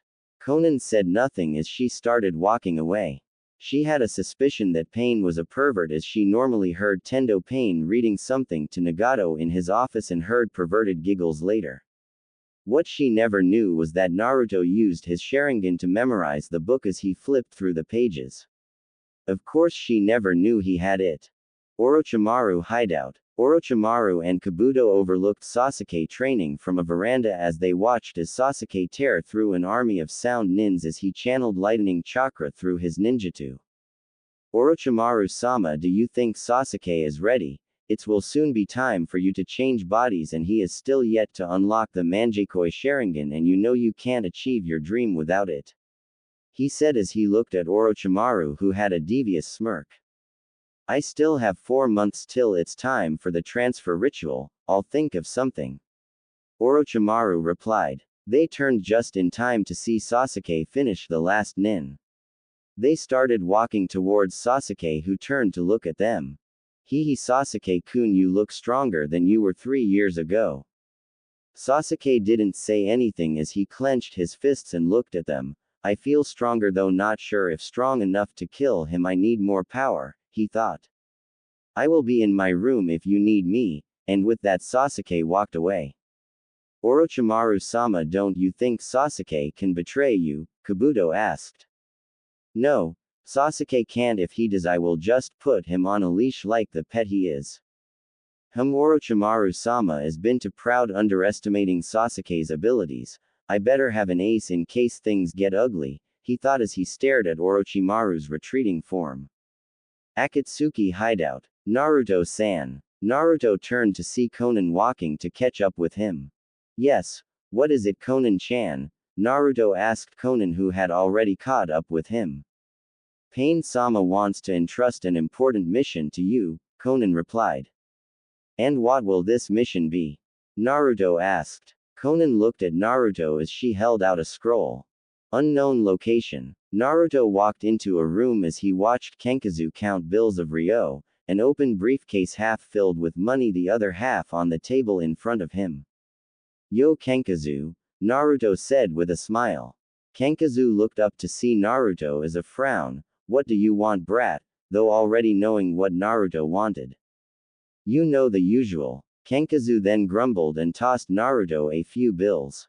Naruto counted them and frowned. This isn't enough, and you know that, Naruto said to Kenkazu, who didn't reply but continued counting his money. I took up the issue with Pain-sama and he decided that you only get 2 bowls of ramen a day, Kenkazu finally replied a few seconds later. Naruto then frowned. Fine, I can't go to the stand with this amount, so I will just order. I am going to make Naruto universe improved in technology, so there will be telephones, though the old kinds, and with that he left. Time skip.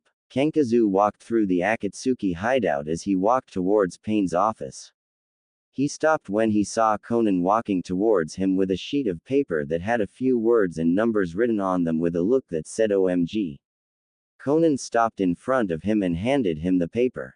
Kenkazu glanced at it and gained an horrified look, as if he had been told that banks and bounty offices were being closed. What? Akatsuki meeting room. Naruto looked up as he saw Kenkazu come in with enough killer intent that would make Hatake Kakashi wet his pants. You, How dare you? Kankazu growled at Naruto, who was eating ramen out of a large bowl that looked big enough to contain 10 medium-sized bowls of ramen and a pack of canned cola by his side. What are you talking about? Naruto asked, clearly confused. Kankazu showed him the paper, which turned out to be a bill. 2,000 ryo. I told you to order just 2 bowls, but you ordered one. Don't know how many, but I know it isn't 2.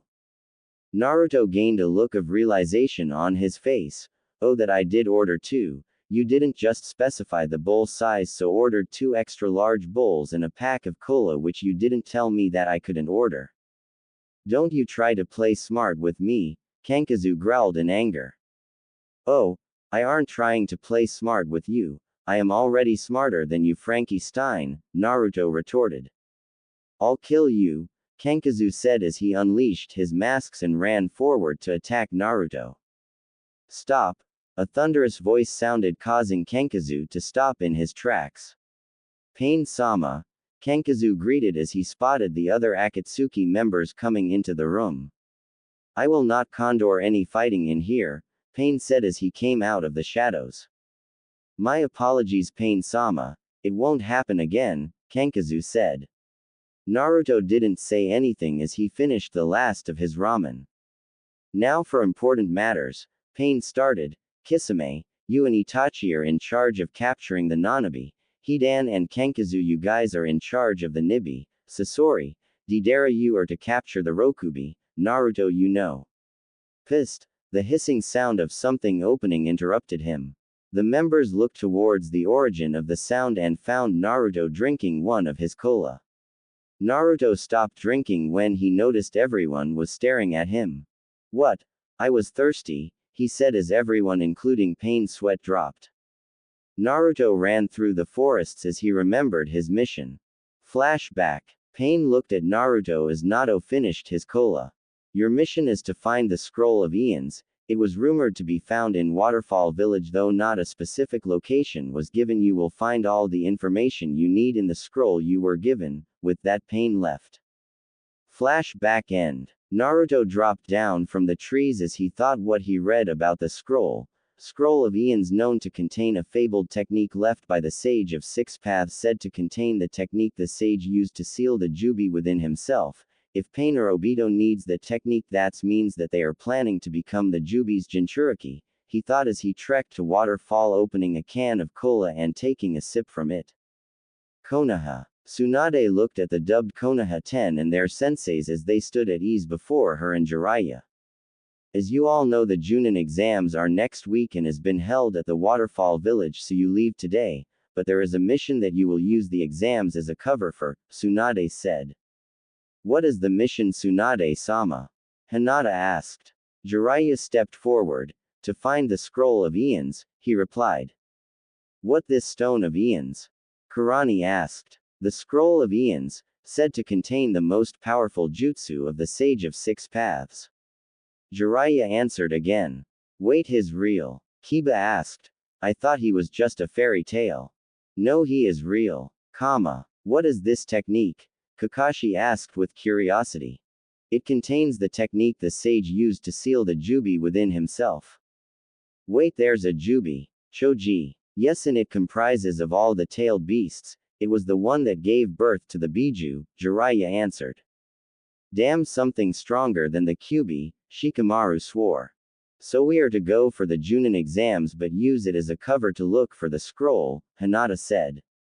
Yes. But shouldn't we tell the Waterfall Village in case they know where it is? Shino asked. No, the Waterfall Village wouldn't let it out and they might kick you out of their village. The Waterfall Village might be a shinobi village, but it doesn't have the resources to defend itself if 2S rank shinobis like the Akatsuki were to attack it. That's why it is a minor shinobi village, Tsunade replied. Now you guys are to depart in an hour and good luck, and you will be accompanied by Suna Shinobi Tamari. Hi Tsunade-sama, and with that they left, leaving Tsunade and Jiraiya alone in the office. UGHH, I hate being Hokage, Tsunade groaned. It isn't going to be so bad now, Jiraiya said. I guess you are right, with the Junin exams the council will have more things to worry about than making requests. After all, they do want power, Tsunade said, nodding her head. Tsunade-sama, this came in this afternoon, Shizune said as she walked into Tsunade's office carrying a mountain load of paperwork.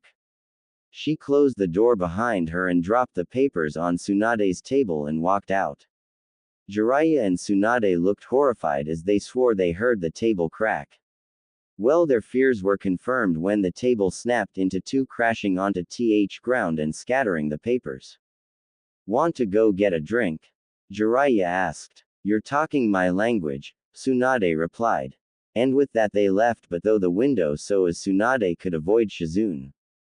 Waterfall Village. Naruto looked around as he saw the village organizing for the Junin exams, people running about with decorations and ninjas patrolling the streets with foreign nins coming into the village. Looks like I will have to use the exams as a cover to avoid suspicion. It will be a drag if I was caught. I don't really feel like kicking. What a drag. I think I'll go in as a Rounin, Naruto thought. Somewhere in the Fire Country's trees, Shikamaru was running among the others when he suddenly sneezed and almost missed his footing on the tree he jumped to. Troublesome, someone is talking about me, Shikamaru said. I told you not to sleep in the rain, but you said it's too troublesome to walk back in cause the door is too far away, Tamari retorted at him. Waterfall Village. Naruto was walking among the civilians looking for any clues to the scroll when that scent, it can't be, no way. And he started running forward with people staring at him like he was crazy. Ramen, Naruto screamed in delight as found a ramen stand and hurried to get a seat. Naruto looked around to see Yu was also there and saw only a girl who looked like she was in her teens and had mint-colored hair and neon-colored eyes, who was eating alone and looked to be sad. Naruto ordered and sat next to her. Hey, you look like you could use someone to talk to, Naruto said to her. The girl looked shocked as if she had never expected him to talk to her. Why are you talking to me? The girl asked. Why shouldn't I not talk to you, as I didn't like you've done anything to me? If he is talking to me for no reason, then he isn't from the village. He must be one of the shinobis participating in the Junin exams. Since he doesn't know me, it would feel nice to talk to someone. I'm sorry about that. I'm Fu, the girl said. Daisuke Kenpachi, Naruto said. Hey kid, I sense the seven tails chakra in her. She should be its Jinchuriki. Hey Kurama, you're awake. You've been asleep for the past 4 months. I was starting to think you were dead. What? I can't. I am a demon, for goodness sake. That means I'm a goddamn immortal. Whatever, Naruto replied. Fu looked at Naruto, who seemed to be in some kind of trance. What's he thinking about? She thought. You know you still have to master your Sharingan. You've only learned Tsukiyomi and Amaterasu, and you know if you want to trash Obito in a battle of Mangekyo, you need to master Susanoo and Kamui. Right now you can barely take on pain even with my chakra, since you've only mastered 4 tails. Sigh. I know Kurama, but troublesome. Naruto cut off Kyuubi and looked at Fu, who was staring at him. Fu saw Naruto had caught her staring at him and she blushed. What's with her? Why's her face red? Isn't being a Jinchuriki supposed to not let you get sick? Naruto thought in confusion. So you drink Coke? Naruto asked as he brought out 2 cans of cola from nowhere. Is that all he has to say? Fu thought. A giant sweat dropped behind her head. No, I don't like Western drinks with high sugar content, Fu answered. Well, your loss. Though a certain doctor told me taking cola before battle promises a 100% success. Huh? Doctor? Who? Fu asked in confusion. Guess. Naruto told her with a smirk. Tsunade of the Sannin. Fu asked, hoping she was right. No. Guess again, Naruto said, the same smirk on his face. I don't know, just tell me. After all, Western drinks are expensive in this part of the world, so no one really takes it. Naruto looked at her with his fox-like grin. Me. Fu's sweat dropped at his answered. Well, see you later, Fu, Naruto said as he stood up and left. Fu looked at where Naruto sat and sweat dropped as she saw 2 stacks of ram bowls, both stacks threatening to fall, and 3 cans of cola by its side. Fu moved her stool to the left and thought. How did he eat that much without me noticing? Konoha Shino bis. The ninjas just arrived at the gate as they saw other village shinobis entering the village, some giving them dirty looks like the earth nins. Well, I think we should first check into our hotel, then we go check out the village, look for clues to the scroll, and if we see any Akatsuki members we call for backup, understood? Hi. The Leaf Shinobis were checked into one of the best hotels in the Waterfall Village. Kakashi brought them into the boys' room and around a map on the table in TH room. They recognized it as the drawing of the Waterfall Village. After all, they were made to study most of the village's maps in the academy. We go in 3 groups, 5 in 2, 1 and 3 in the last. Each group will have 2 trackers, a heavy hitter, a medic, and one who will cover the medic in case we meet the Akatsuki. Group A will cover the west and north side, while Group B will take the east and south side. Be back by sunset. Group C, that is me, Asuma and Karani, will go to the restaurant where the Junin senseis are eating to snoop for information. Kakashi said. Why can't I be part of the Group C? Choji asked. No, Choji, remember you are bad at information gathering when it is always close to a food place, Asuma said. No, I'm not, Choji retorted. Is that true? Asuma asked. Flashback to Team 10 mission in Kumo. Now, Choji, do you remember your part of the plan?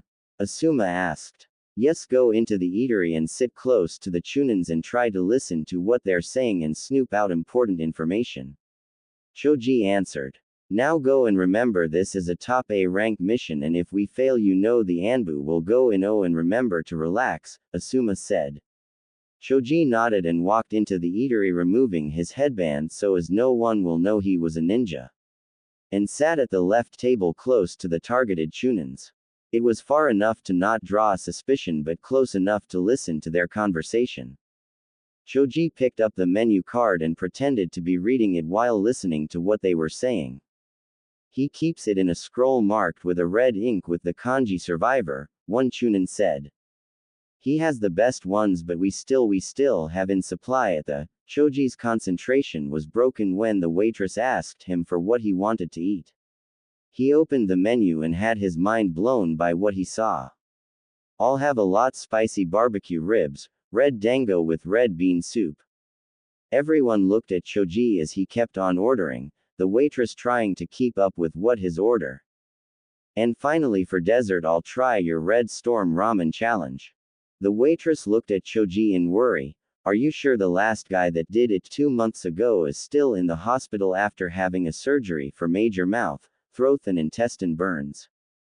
Yep. Choji still said. 3 hours later. Team 10 walked into the restaurant to see a fat Choji. Well, they weren't sure if he gained size since he was already fat, eating a bowl of ramen that had red steam coming out of it, and should I say its soup looked like it was boiling. They all sat on the remaining chairs at the table and looked at Choji, who had a seriously scarlet face. So what did you find out? Ino asked. Oh. He keeps it in a scroll marked with kanji for survivors, as he tried to eat with his chopsticks before seeing his 4th chopstick starting to burn. What else again? Shikamaru asked. They said something else, but let me see if I can remember, Choji said. I knew it, you were going to be distracted by food, Ino shouted at him. Hey, at least I did part of the plan. I relaxed and sat close to them, Choji retorted back at her. Flashback end. Ha. That was good memory, Choji said with drool pouring out his mouth. No, it wasn't. We failed the mission and you were admitted in the hospital for indigestion. The foods you ate had to be plunged out of your stomach, Ino yelled. Whatever, it's his tummy, not ours. Move out, Kakashi said. Group A was Hinata, Kiba, Shikamaru, Tenten and Rock Lee. Group B was Shino, Choji, Ino, Neji and Sakura. They all headed out together but left in different directions when they got out. Group A. The members of Group A walked down the street as Hinata used her Byakugan to spot for hidden openings in the village. Instead of us just walking around, why not check the library for the scroll? Asked Rock Lee. You are saying do we even know how this scroll looks like? I mean it could be a myth, Kiba said. Yi, if the scroll contained that much power wouldn't the sage have destroyed it, Tenten. Hinata, what are you thinking about? Shikamaru asked as he looked at Hinata, who looked like she was in deep thought. Just thinking about the sage hiding it, or what about if he buried it and one of this buildings were built on the spot? What do we do? Hinata asked. Wait, you mean you've seen it? Kiba asked. No, just asking, she said. If it comes to that, we will have to ask the senseis, Shikamaru said. Group B went to the museum to check on their information on the Sage of Six Paths. As they were going through it, Neji stumbled on a scroll that was hidden in one of the jars that were there. Hey guys, I found something, Neji said as the others gathered around him. Shino checked if anyone was looking as Neji put his hand into the jar to get the scroll. All right, it's a scroll, but is it what we are looking for? Asked Sakura. Neji opened it to see. What? It's empty. An empty scroll in a museum must be something. Let's get it back to the senseis, Ino said. At the library, the members of Group A searched through the library, mostly the part that dealt with history. Anyone who saw them thought they were interested in their village history. Damn, this place is big, almost as huge as Konoha's library. What am I saying? I've never been there, Kiba said. Hinata went towards the maps and drawings part of the library looking for a map that she could use for moving round the village. She picked a scroll and as she drew it out, another dusty old-looking scroll fell out. She picked it up and kept it back before opening the map she took, but kept it back. Apparently the map dated back 50 years. As she turned to leave, she stopped and looked at where she kept the old scroll that fell. She looked around and saw all the scrolls were old-looking. That meant she was where they kept old scrolls. Using her Byakugan, she looked at the scrolls and found none of them looked as old as the one she saw. She then took it and opened it, but what she saw wasn't what she expected. Guys, I found something, she called out. Luckily no one heard her. They all gathered around as she read what she saw. Deep where the battle of fate happened. Where men will sot and perish. Where the odd-numbered forces of this world was born. And nature taketh its course. There you will find what conquereth the avatar of hatred and vengeance. It's like a poetry, Tenten said. I hate poetry, Kiba said. We should take this scroll back. No doubt the others found something, Shikamaru said. They left quickly, not spotting the red eyes with comma-like marks in it narrowing at them. Scroll of Eons 2 and Exposeds. 5 days ago, Orochimaru's study. People who knew Orochimaru knew he was a scientist, and as such he needed to always research, and to research you need books, but the amount of piles of books that mainly dealt with the tailed beast and their creator was fascinating. Orochimaru was also a collector by heart, so he collects old artifacts, but mainly what he knows will benefit him either in that present situation or in the future. So him having a book that was written by Asura Otosuke, the first son of the Sage of Six Paths, on the battle and its aftermath between his father and the 10-tailed beast wasn't surprising to most people. It took a while, but I finally managed to gather enough information on it, Orochimaru said to himself. Knock. And with that Sasuke and Kabuto entered to meet Orochimaru, who had one of those smirks that said, yes, I finally got it. You sent for us, Orochimaru-sama, Kabuto said. Yes, indeed I did, Orochimaru replied. I finally found a way to get my revenge on Konoha, and it might be dangerous, but I'm 65% sure it will work. Well, good for you, but I've got no grudge with Konoha, so I don't see why I should waste my energy and chakra fighting them, Sasuke said with arms crossed in boredom. Well, Sasuke-kun, don't you want to taste your strength against your former comrades and see their level compared to yours? You might have also fought Naruto if he hadn't left Konoha, but now I'm sure he's leaving a civilian life because he could never go far in the shinobi world with just shadow clones, and even with the Kyuubi chakra, he's no match for an Akatsuki member, Kabuto concluded. If that's the case, what's the plan? Sasuke asked. Well, I've been researching on a scroll called Scroll of Eons for 10 years now, and it was until 4 years ago I found a book written by the sage's son that I got a breakthrough. So what's this scroll about and where is it? Orochimaru-sama, Kabuto asked.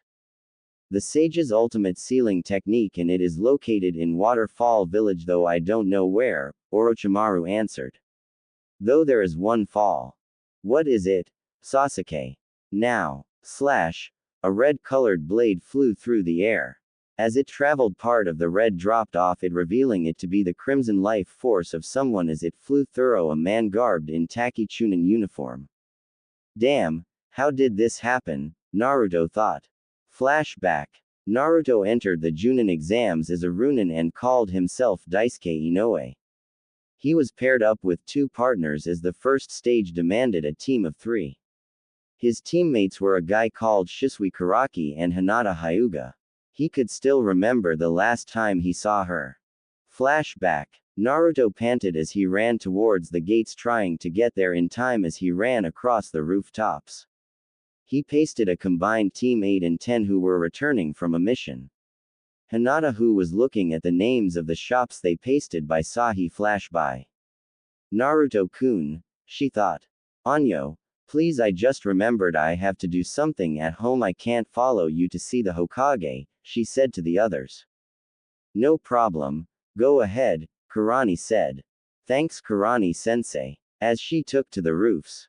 Naruto saw the gates were a little further and he started walking towards it. Anyo, Naruto-kun, are you going on a mission? What about your team? He heard. Naruto turned back to see Hinata, though she was red for some reason. Damn, I've been sighted, what should I do? Wait, I can think of 4 options. Use jutsu to knock her out. Nah, if she's like her dad then it won't work, besides it only works for males. Knock her out. Nah, I can't hit a girl, besides Hinata-chan has never hit me before. Wait, what did I call her? Kill her? Who am I kidding? I don't even know how to skin a turkey for Thanksgiving. Tell her the truth.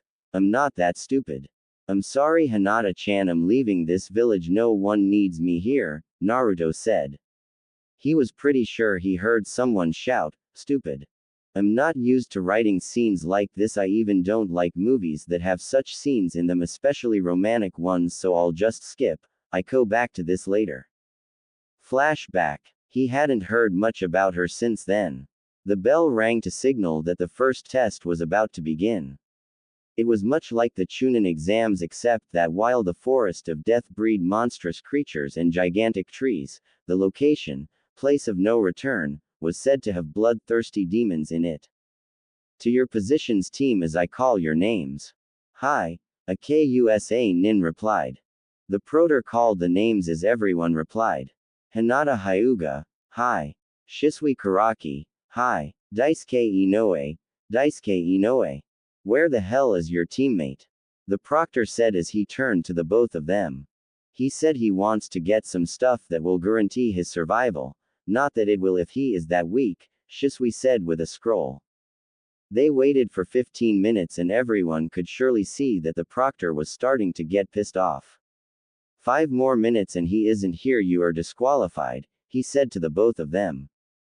4 minutes and 29 seconds later. That's it, you are grunt.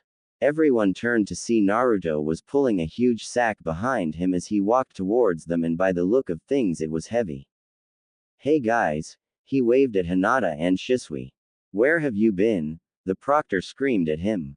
Getting suppliers. After all, if I and my team are going to survive, especially THSE bloodthirsty demons, we need suppliers, Naruto said as he lifted it onto his back. I won't bother asking what's in the sack. Okay, everyone set. Go, he shouted as all the teams ran into the deadly forest. Team HSD, I'll call them that for now when they are together, ran a few meters and stopped to plan their move. Alright, we sip. A loud noise interrupted Shisui as he and Hina turned to see Naruto drinking from a can of cola. Ha! Naruto exhaled in relief as he tossed away the already empty can and bought out another. Cola never lets me down. His teammates watched as he gulped down the second one, then Hinata looked like she remembered something. Anyo Daisuke-san, what are the suppliers you got? She asked. Daisuke grinned and replied, you know we are going to face bloodthirsty demons, so to make sure I survive their encounter I acted based on what I know I got their weakness. I hope it not what I'm thinking, Shisui thought. Anyo, what are they? Hinata still asked. Daisuke opened the sack and brought out garlics that were joined together, and there was a lot of them, what looked like silver Sharingan and a giant torchlight that on it read 40 kilowatts. Wait, you think we are up against vampires? Shisui asked. Yep. What other blood creatures do you know? Daisuke asked. I don't know, maybe mosquitoes, Shisui answered back.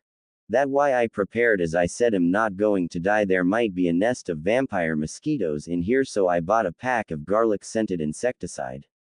Anyo, how did you get those? Hinata asked. Obviously I bought them at the market, Daisuke replied. Idiot, she's talking about the insecticide, we all know there's nothing like a garlic-scented one. Oh, there is. Apparently I saw this old guy that makes insecticides and stuff, and he made a lot of garlic-scented ones because he thinks that there are some mosquitoes that are vampires in disguise. That is why some of them take a lot blood than normal. It was then they smelt a foul odor. Oh, what is that? Shisui asked. Oh, it's the garlics I told the guy the first bought the super spicy ones. After all, if they are super spicy they work faster, Daisuke replied. Anyo, Daisuke-san, you still have more suppliers in your bag, what are they? Hinata asked. Oh, this is backup, Daisuke said as he brought out cups of ramen. This is garlic and chicken flavor, and due to its name you wouldn't expect it to be sweet, but it just is a small hint of garlic and lots of chicken, though to a vampire that's enough to do justice, Daisuke said. Nazne shouted out the last and pumped his hand and unfortunately dropping the cup, making it fall and spill on the ground. No, Daisuke screamed as he knelt before the spilled noodles. I'm doomed. How many years of my life has been away? A month, year, or probably my entire life. With that he broke into anime tears. Come on, Hole, let's get moving, and with that they left. Hidden in the trees, a team of Kumo Nin who had seen this had huge sweat drops with thoughts that said, WTF. Nightfall. Team HSD settled to camp under a tree. So far so good, they hadn't come across any monstrous creatures or vampires. As they watched the fire burn, Daisuke took out a garlic and threw it into the fire.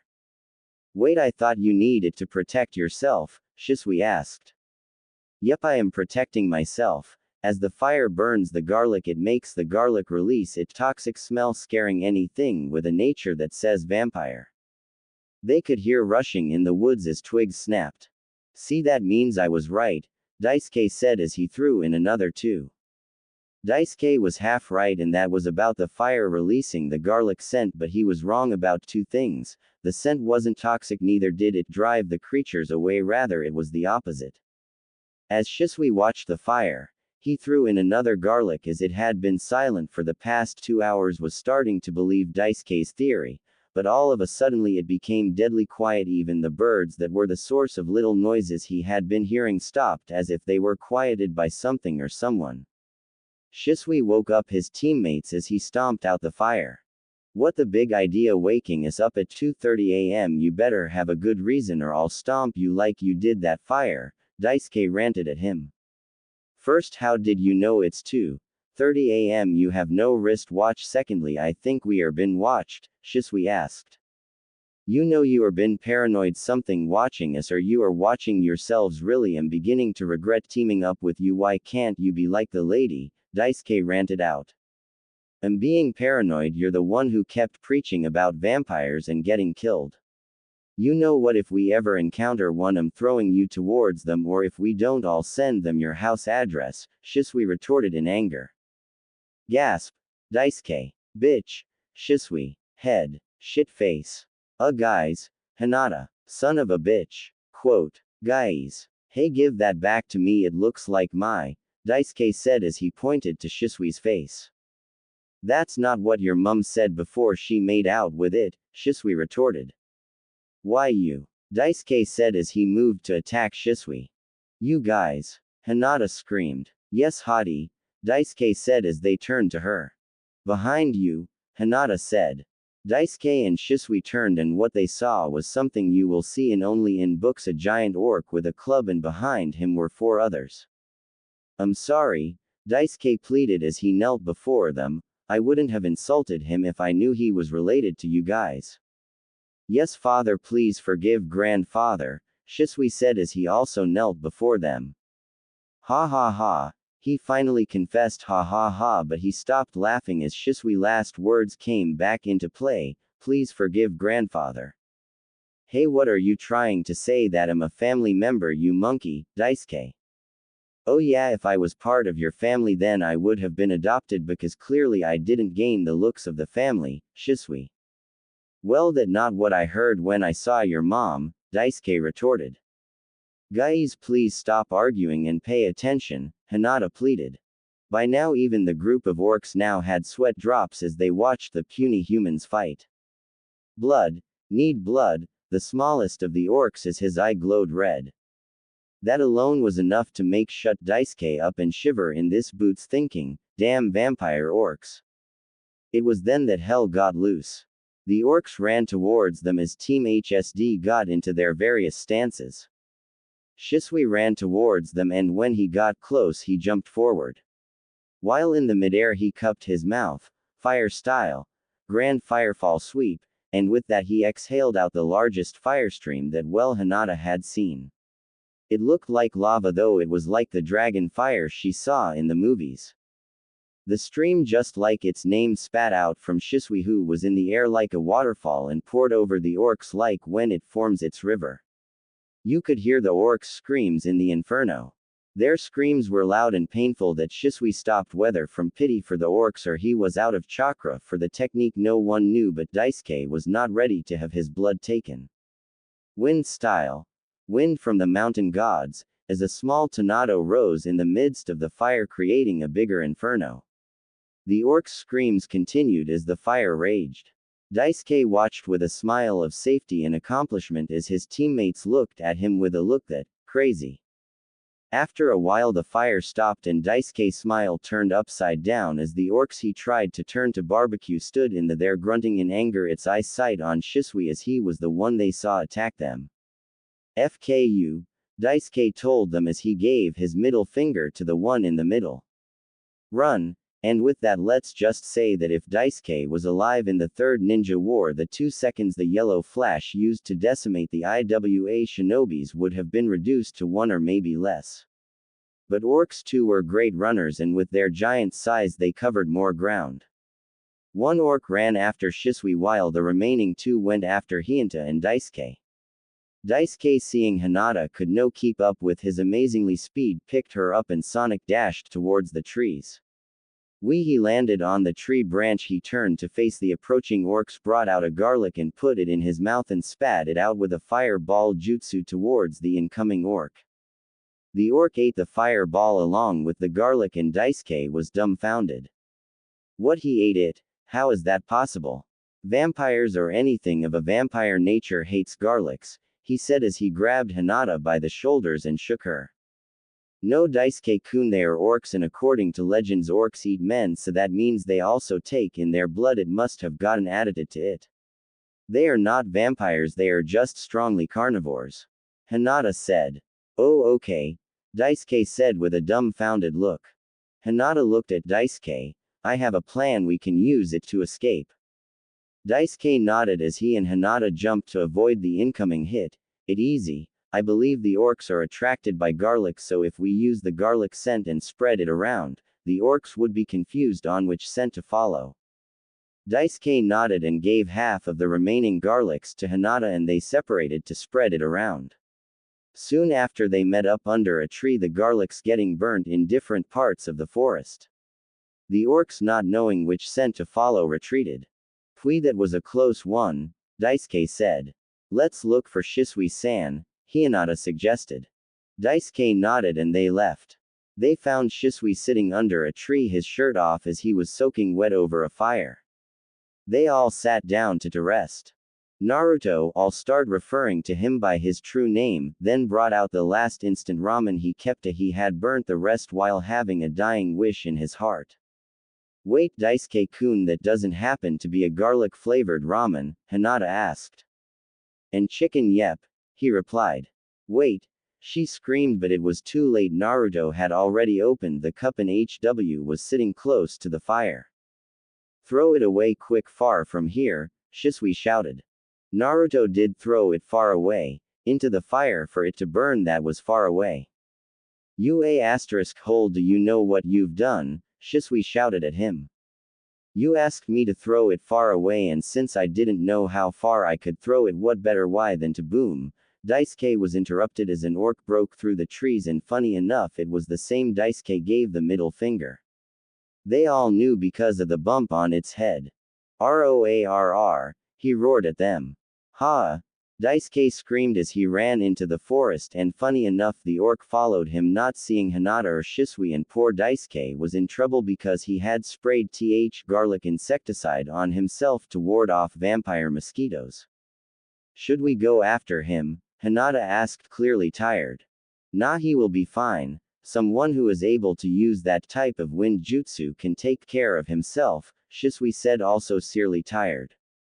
Helppp me. A scream echoed through the forests, and roarr followed, letting anyone who heard it pray for them victim's soul.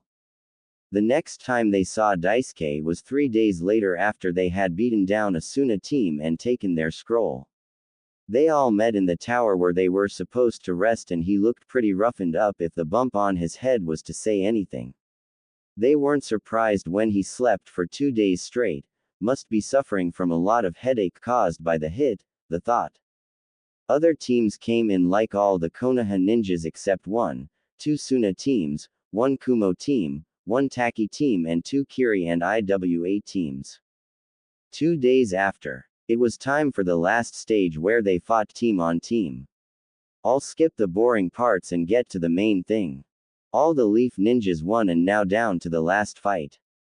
There were 3 teams left, and so as to make it a hot match for the people watching, as all the cages and daimyos were watching, they put all 3 of them against each other.